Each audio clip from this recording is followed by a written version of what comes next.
네, 배상은 프로파일러와 함께하는 월요일 사건 파일 시간입니다. 어서 오세요. 안녕하세요. 네, 지난주 이 시간에 저희가 자유한국당 장제원 의원의 아들 장용준 씨 음주운전 사고 짚어보지 않았습니까?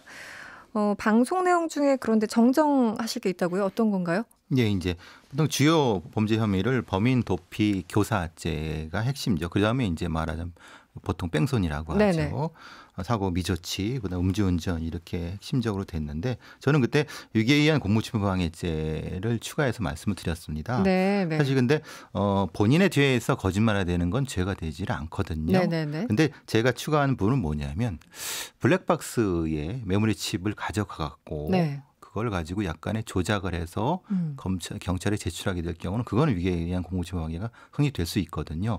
그 부분을 제가 충실하게 설명을 했어야 되는데 네. 설명 없이 그냥 설명 없이. 위계에 의한 공무집행방해죄 플러스 네. 범인 도피 교사, 범인 도피 이렇게 얘기를 해보다 보니까 이게 먼저 나와버린 거죠. 네. 지금 그게 그래서 이제 말하자면 지금 블랙박스 문제가 지금 걸리는 게 부분이 있죠. 네. 왜냐하면 블랙박스 있는 메모리 칩을 나중에 제출했기 때문에 네. 그 부분 때문에 지금 분석이 좀 길어지고 있고 논란이 지금 되고 있는 상황입니다. 얘기 나온 김에 그 부분 일단 꼼꼼하게 AS를 해주셨고요. 이 장용준 씨가 사고 직후에 말씀하신 것처럼 차에 있던 블랙박스 꺼내서 가져갔다가 지난 9일에 뒤늦게 블랙박스 제출했어요. 이 부분은 그럼 지웠다가 제출했는지 그거 여부는 아직 드러난 건 없습니까? 보도에 따르면. 그러니까 정밀하게 포렌식이 돼야 되는 부분입니다. 아직은? 의도가 뭔지. 단순히 그 블랙박스 메모리 칩을 버리려고 하다가 안 버리고 제출한 건지. 네. 아니면은 혹시라도 최근에는 가끔 그런 일이 벌어집니다. 블랙박스에다가 음성을 입히거나. 이분이 또 가수지 않습니까? 그렇군요. 이런 네네. 스튜디오 같은 게 있다고 하면은 네. 사실 그게 지금 문제가 뭐냐면 그 차 안에 2명 있었는지 3명 있었는지. 3명 있었다고 하면은 이게 말이 맞춰지지 않겠습니까? 네네. 그럼 이제 새로 누가 온 사람 부분. 네네. 그러니까 혹시라도 그렇게 할 수 있지 않았을까라는 의심이 분명히 경찰이 했어야 되는 부분인데 그 지출을 받는 것이 아니라 바로 압수수색을 했어야 되는 거거나 아니면 강제 조치가 됐어야 되는 부분인데 그렇지 않고 한참 뒤에 이렇게 제출하는 부분이기 때문에 또 힘들어 갖고 이걸 또 계속 분석해서 의심을 사는 이런 문제가 생긴다는 거죠. 네. 지난 시간에 이 장용준 씨 사고 관련해서 경찰이 현장에서 휴대폰을 바로바로 확인하거나 왜냐면 그때 제3자를 불렀을 그 정황이 담긴 기록이 있을 수도 있고 그래서 휴대폰을 확인하거나 블랙박스 영상을 분석해야 했었다 이렇게 말씀을 해 주셨습니다. 3일 전에 경찰이 피의자들 휴대폰을 압수했고 조만간 포렌식 작업을 끝낸다고 하는데요. 경찰이 좀 더 추가로 밝혀야 될 건 없는지 그리고 하나 궁금한 게 보통 이렇게 사고 나면 휴대폰까지는 지금 이제 제3자 불러들인 그런 경우라고 하더라도 블랙박스는 바로바로 경찰들이 확인하거나 이런 작업이 원래 없습니까? 지금 많은 국민들께서 본인들 이제 이런 접촉 사고 났을 때 흔하게 쓸 수 있죠. 바로 그냥 빼갖고 확인하시는 게 일상적이거든요. 그리고 그 장치를 인식 장치를 가지고 다니거든요. 바로 볼 수 있게 노트북 같은 거에. 근데 이 사건은 그렇게 안 했다는 거예요. 그러니까 그럼 단순하게 장용준 씨가 블랙박스 칩 없다라고만 하니까 없습니까? 라고 했다. 이거는 사실은 납득이 안 된다는 거죠. 그러니까 이제 계속해서 문제가 되는 뭔가 거군요. 이제 부실하게 하자는 이런 논란이 되는 건데 당연하게도 그때 제출을 받아서 확인했으면은 이런 논란은 안. 왜냐하면 블랙박스에 녹음이 다 되지 않습니까? 그렇죠. 저기 음성이나 이런 것들. 그거 왜 안 했을까요? 그것 때문에. 휴대폰과 블랙박스. 휴대폰은 뒤에 본인들이 했다고 해도 그 제3자의 것을 받았다 이렇게 해도 사실 이것은 좀 문제가 있는 것 같습니다. 블랙박스 확인은.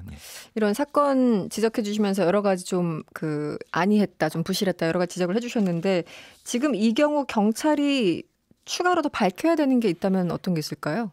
그러니까 그 핸드폰 추적을 통해서 통신 당시 상황, 상황 추적을 통해서 혹시라도 지금 많이 이제 논란이 되고 있는 장제원 의원실에 연락을 했거나 이런 부분들에 대한 거겠죠. 왜냐하면 이건 단순하게 장용준 씨가 자기 아는 형한테 이렇게 부탁했다.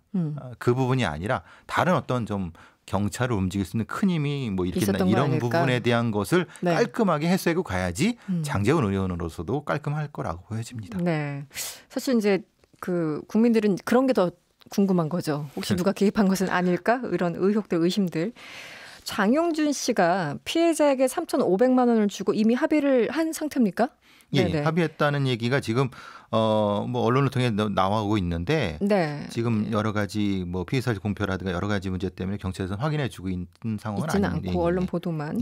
어쨌든 좀 합의를 서두른 것 같은데 이런 일 터지면은 뭐 합의를 서두르기도 하죠. 보통 가해자 입장에서는 이게 그런데 처벌 수위를 좀 낮추려는 의도도 함께 있다고 봐야 됩니까? 어떻습니까? 왜 합의하는 과정 굉장히 좀 긴 경우도 있잖아요. 그렇죠. 네. 보통 합의가 되면은 아무래도 이제 그 부분에 대해서 재판하는 판사님께서는 아무래도 이게 일종의 이 부분에 대한 그렇죠 인정이라든가 이런 걸 하니까 아무래도 감정적으로 정상적이 되지 않겠습니까? 네. 예, 그걸 꼭 된다가 안 돼. 왜냐하면 이거 형사 재판이기 때문에 그건 엄격히 구분이 되지만은 분명히 인정하고 있고 반성하고 있다는 증표가 될 수 있으니까요. 이건 어떻게 보십니까? 장제원 의원이 장윤준 씨 음주운전 사고 이후에 운전자 바꿔치기 의혹 여러 매체를 통해서 이제 보도가 되지 않았습니까? 그래서 이런 얘기를 합니다. 경찰이 악의적 여론조성을 위해서 수사 과정에서 얻은 정보를 무차별 유출했다. 그러면서 경찰 피의사실 공표 행위를 검찰에 고발 조치하겠다 이렇게 밝혔거든요. 요즘 이 피의사실 공표 행위 조국 장관부터 해서 굉장히 자주 언급되는 부분인데 이 부분은 어떻게 보십니까? 그러니까 악의적 여론조성을 왜 하죠? 경찰이 목적이. 네, 그거는 좀 오해하시는 것 같고. 악의적이라는 것도 굉장히 주관적인 것 같다. 그리고 이제 그럼 경찰이 장제원 의원에 대해서 악의적으로 할 이유에 대한 걸 얘기를 하셔야 되는데 굳이 경찰이 국회의원을 그렇게 악의적으로 모함할 이유가 뭘까요? 저는 그건 좀 아니라고 보고요. 대신에 이제 그럴 수는 있겠죠. 이제 기존에 했던 관행으로 이제 기자나 이런 분들한테 성실하게 취재에 협조했다. 근데 성실 정도가 좀 수준이 높다. 너무 성실했다. 예, 그렇다고 하면은 그 부분에 대한 장제원 의원의 불만이 있을 수는 있는 거고 그 부분은 이제 국회에서 본인이 이제 여러 가지 입법이라든가 이런 통해서 해는 것이 맞는 건데 본인의 사건에 대해서 지금 이것이 이렇게 하는 거는 조금 적절하지 않을까 싶습니다. 적절하지 않다. 그렇게 보시는군요. 알겠습니다. 이 부분을 얘기를 좀 해보죠. 고의정 얘기를 또 안 할 수 없는데요. 오늘 세 번째 공판에 출석을 했습니다. 오늘은 어떤 게 쟁점이었을까요? 오늘은 실질적인 증거조사. 증거조사라고 하면 국가수의 분석관과 지금 대검찰의 분석관 네 명이 출석을 해갔고요. 2명밖에 못했다고 합니다. 대검찰청의 DNA 분석관이랑 혈흔 분석관이 화학 분석관이 정확히 말하면은 에 대한 신문이 있었고 증인 신문이 있었고 논란이 되는 부분. 붉은 담요에 튄 피 그리고 그 피 안에서 나타나는 졸피뎀이 누구 것이냐. 그거 가지고 지금까지도 지금 지금 계속 공방이 이어지고 있다고 합니다. 오늘 공판에서 그럼 오늘 거기에 대해서 아까 2명밖에 못했다는 게 4명이 출석을 했는데 지금 시간이 부족해서 못했다라는 건가요? 길어지고 있는 상황. 알겠습니다. 고유정이 처음으로 법정에서 입을 열었다고 합니다. 변호인이 작성한 의견서를 본인이 읽게 해달라 이런 거였는데 재판부가 일단 거절했습니다. 근데 계속 침묵만 지켜오다가 왜 이렇게 나온 걸까요? 뭔가 심정의 변화가 있습니까?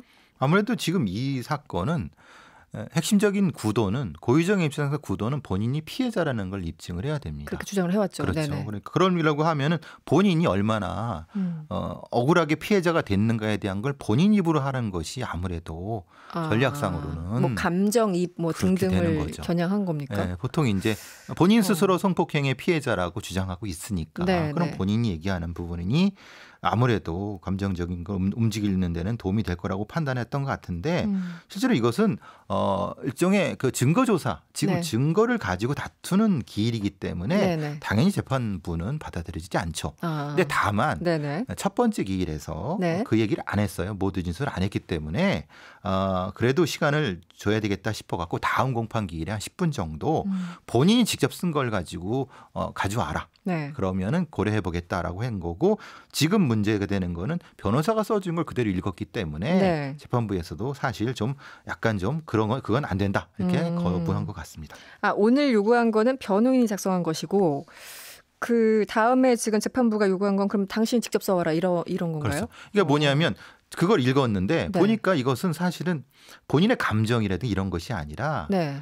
변호인이 써준 티가 확 나지 않습니까? 그건 굉장히 좀 기술적으로 그렇죠. 드라이하게 썼겠죠. 네. 그걸 쭉 읽으니까 바로 재판부가 제지를 한 거죠. 말하자면 그러니까 이걸 일단 그걸 내용을 보고 이건 아니다 싶으니까 제지를 한 부분인 거죠. 저는 처음에 이 얘기를 들었을 때 변호인이 또 그 변호하는 사람들이 약간 전략상 당신 읽으세요 뭐 이렇게 한 게 아닐까라는 생각이 그렇죠. 들었었는데 그렇게 했겠죠. 그럴 분명히. 수도 있고요. 근데 그건 좀 영리하지 못하죠. 했으면은 완전히 감정적으로 완전히 처음부터 그렇게 작성을 하던가. 처음부터 해갖고 진짜는 이제 감정에 호소하는 쪽으로 가거나 네.